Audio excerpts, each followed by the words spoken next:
Esther chapter 1.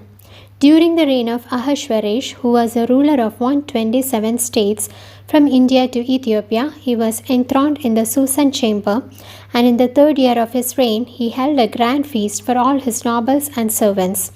The commanders of Media and Persia were with him. Showing the excellence of his royal splendor and the glory of his majesty and abundance, he held a feast for 180 days. Then, with all the people, both great and common, gathered in the royal house, he also laid a feast in the royal palace garden. There, on the white stone pillars, were hung white, green, and blue fabrics made of linen and purple threads from silver rings. There were mattresses with gold, silver, and sequins in the inner courtyard, where red, white, yellow, and black stones were raised. They were given to drink in golden vessels of various shapes. There was also plenty of wine in the royal palace, according to the royal dignity. The king said to his household steward, "Do not force anyone, let each do as he pleases." And so everything was done in order.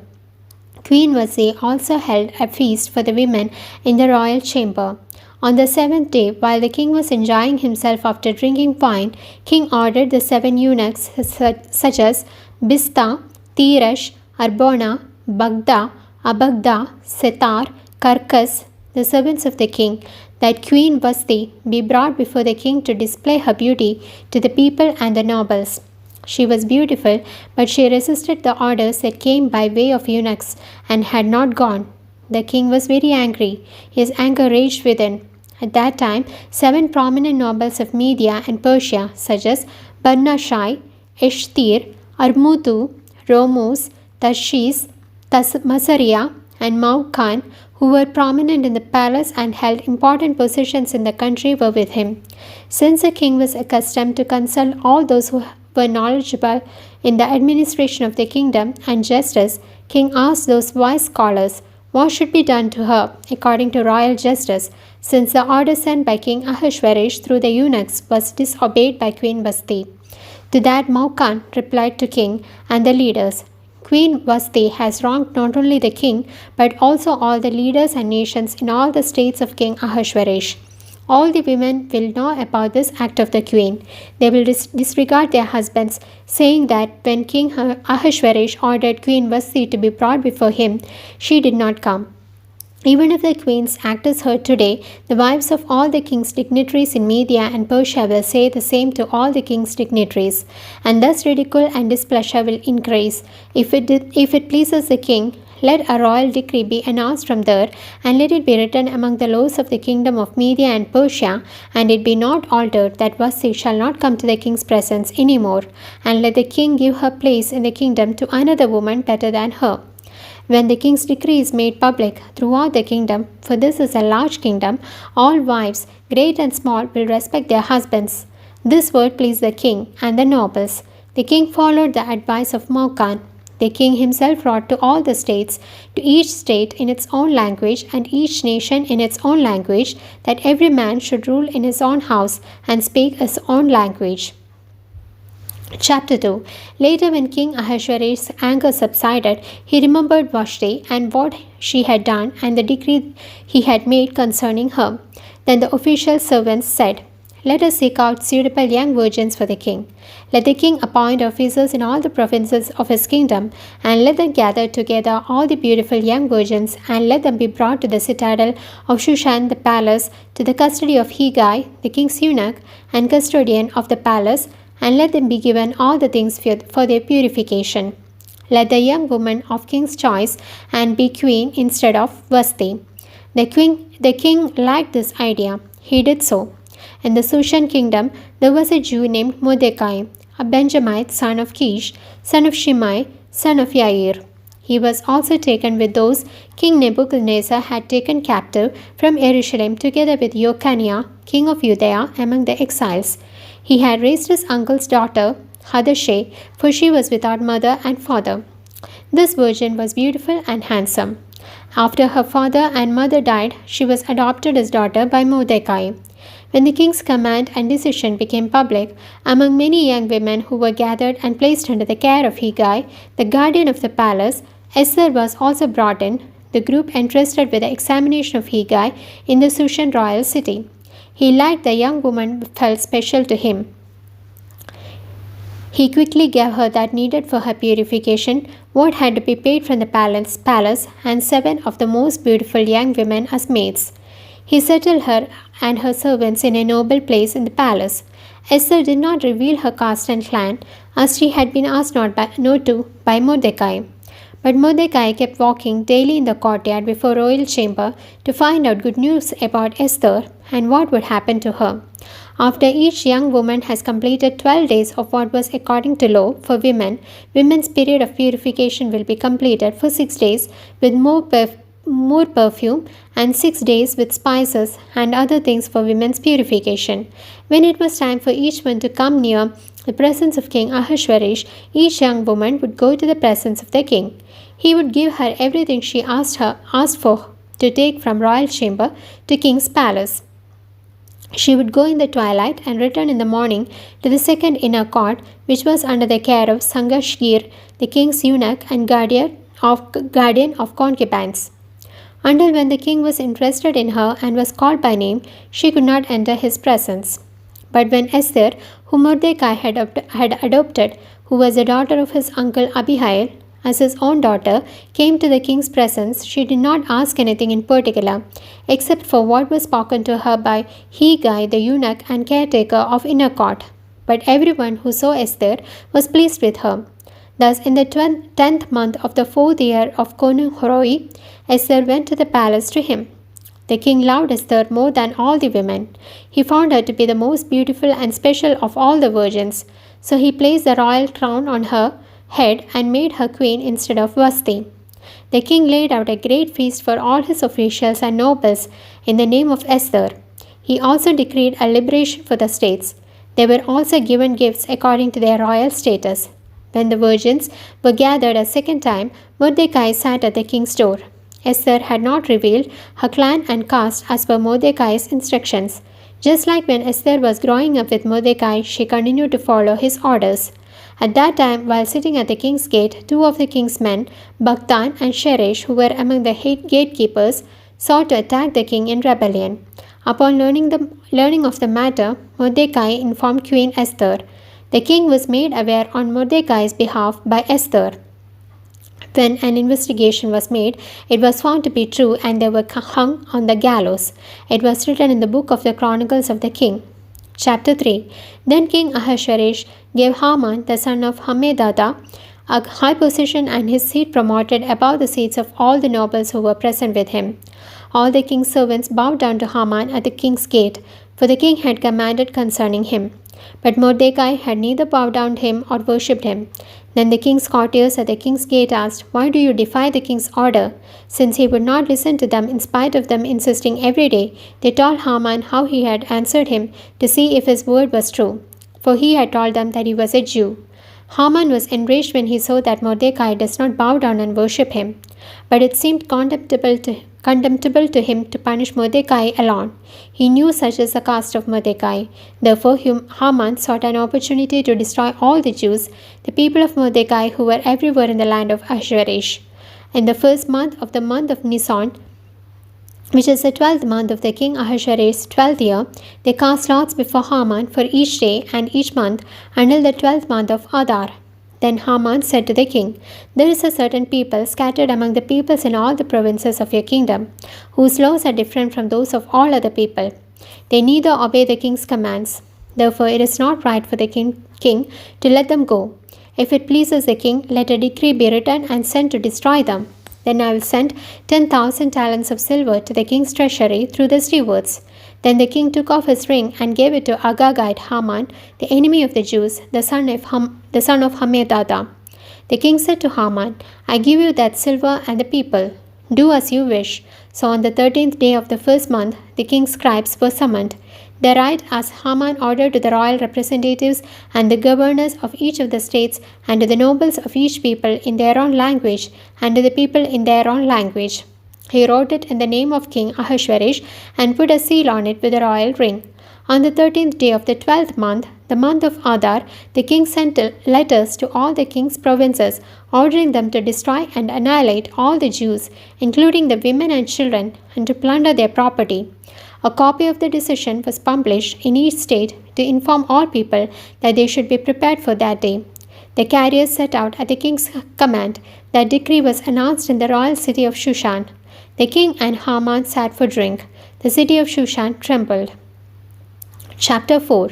When he learned everything that had happened, Mordecai tore his clothes, wore sackcloth, strewn ashes, and went into the middle of the town, screaming aloud in pain. He came as far as the king's gate, but no one was allowed to enter the king's palace gate wearing sackcloth.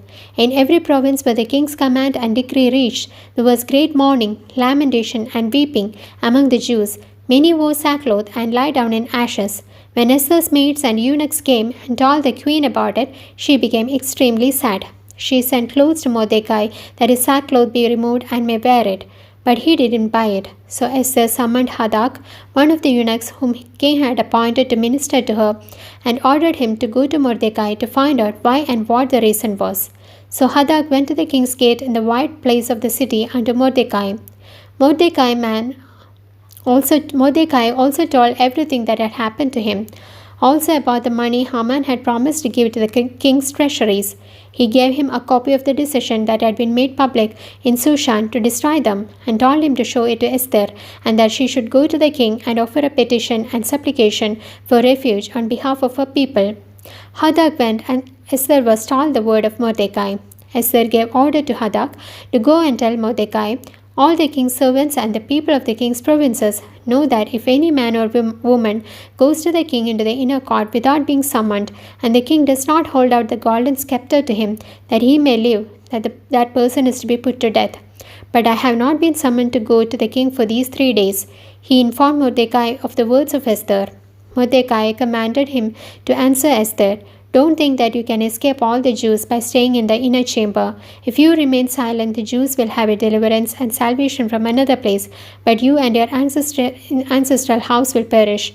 Isn't it for a time like this that you have come to throne? Who knows? Esther's command to reply thus to Mordecai, you may go, gather all the Jews who are present in Susan, and fast for me, neither eating nor drinking for 3 days, day or night. I and my maids will fast in the same way, and though it is not according to the law, I will go to the king. If I am to perish, even let me perish. And so Mordecai did everything as was ordered by Esther. Chapter 5. On the 3rd day, Esther, dressed in royal attire, stood in the inner courtyard of the palace, facing the royal palace. The king was sitting on his throne in the palace, facing the door of the royal palace. When the king saw Queen Esther standing in the courtyard, he felt pity for her and extended towards Esther the golden scepter held in his hand. Esther went near and touched the scepter. The king asked her, Queen Esther, what do you want? What is your request? He said, I will give you even if it is half of the kingdom. To that Esther replied, Your Majesty, in your good pleasure, you and Haman must come today for the feast I have prepared for you. The king ordered Haman to be summoned quickly to do as Esther had said.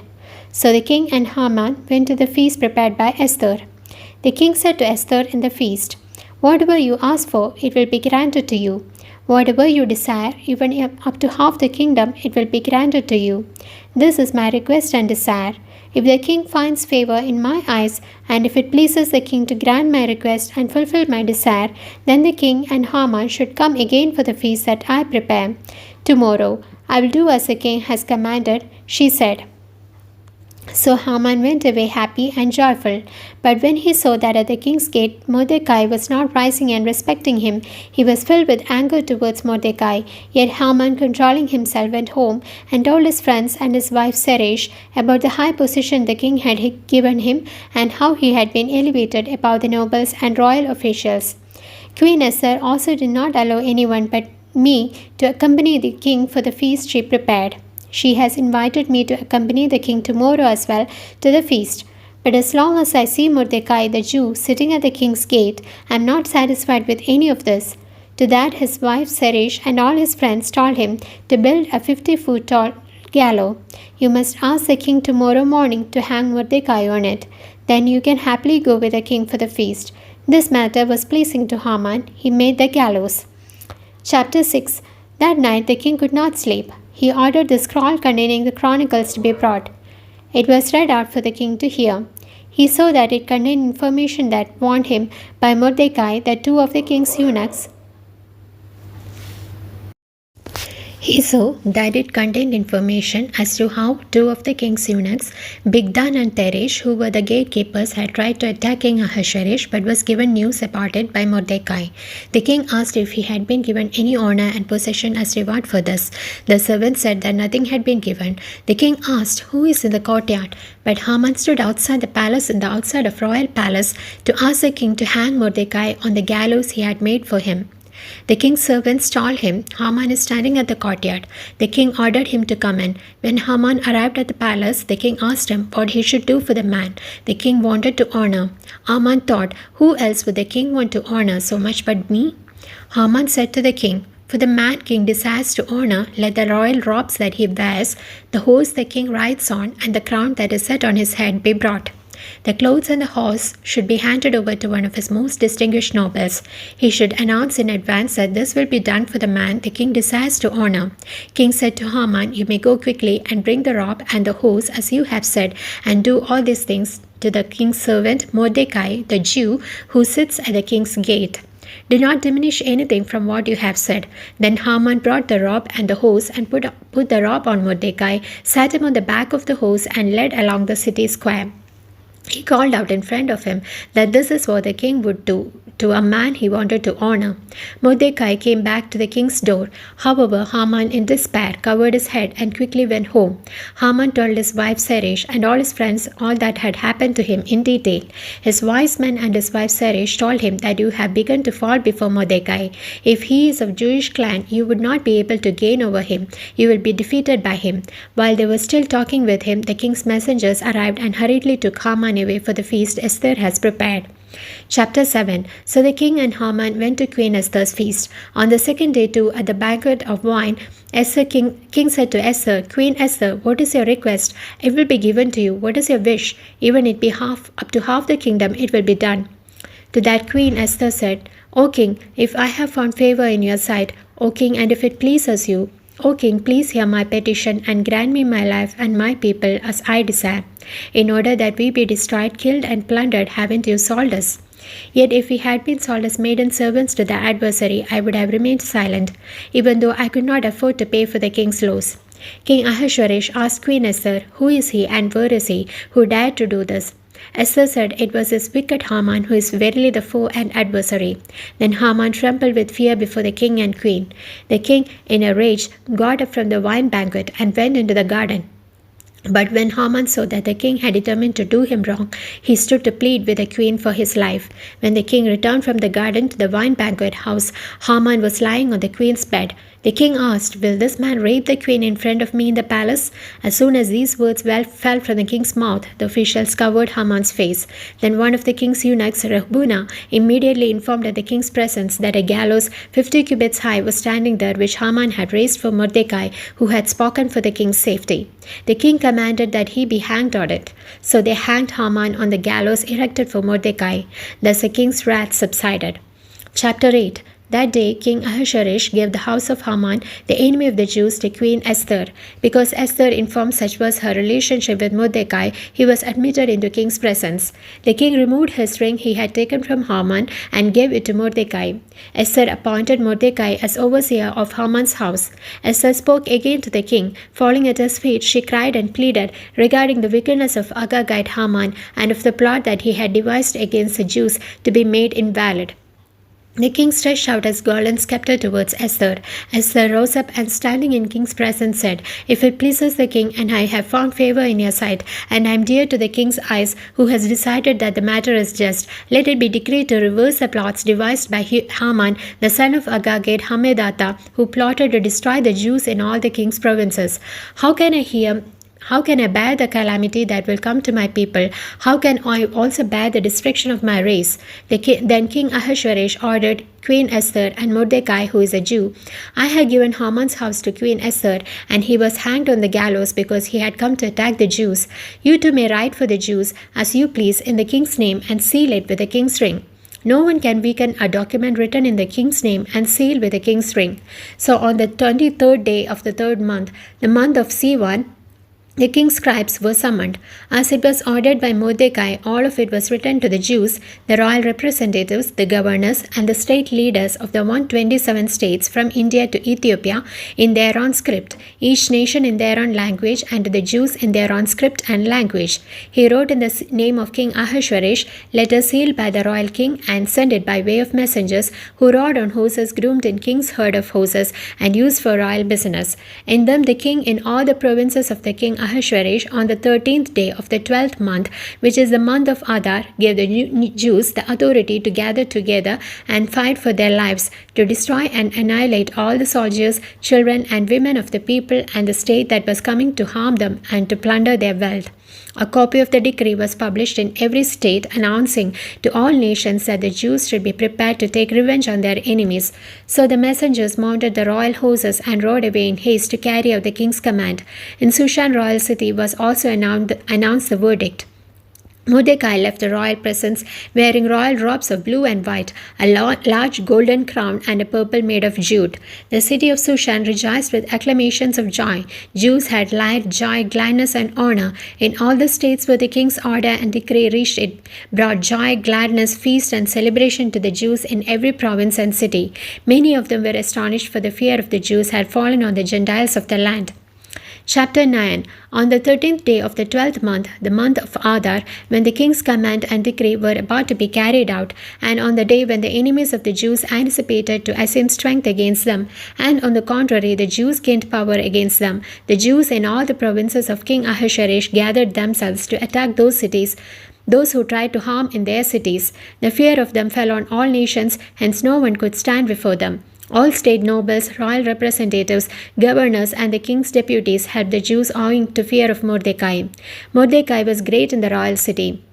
The man Mordecai, for he had become great, his fame spread throughout all states. The Jews slaughtered and killed all their enemies. They did as they pleased to those who had wronged them. The Jews in Shushan, the citadel, killed 500 people.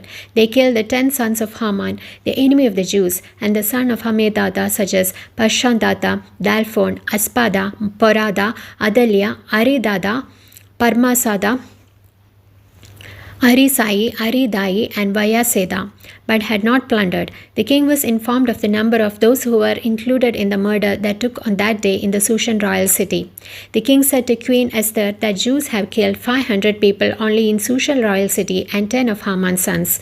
They said, "What would they have done in the king's other states? If you have any other request, I will do that also for you." In response, Esther said, "If it pleases the king, let the Jews continue to act tomorrow as they have done today. Let Haman's 10 sons be hanged on the gallows." The king granted it and issued a decree in Susa. They hanged Haman's 10 sons, and on the 14th day of the month of Adar, the Jews of Shushan killed 300 people in Shushan, however had not plundered. The Jews in the other provinces of the king gathered together on the 13th day of the month of Adar and fought against the enemy for their lives and escaped. They killed 75,000 of their enemies, but had not plundered. The 14th of that month they spent in feasting and celebration. On the 13th and 14th of that month, Jews of Shushan gathered together, sat down, feasted, and celebrated. Thus these Jews who dwelt in the unfortified countryside celebrate the 14th of Adar as a feast day of joy and feasting, and exchange gifts among each other. Mordecai informed them in letter that the 14th and 15th days of the month should be days of rest for the Jews, since those were days when they had been saved from their enemies and rested. They were to celebrate the 14th and 15th days of the month as days of rest, and that since their sorrow had been turned into joy and their mourning into celebration, they should continue to celebrate them. They were to celebrate them as days of feasting, partying, and joy, and as days of giving gifts to one another and alms to the poor, and that it has to be a law for the Jews both near and far in all the provinces of King Ahasuerus.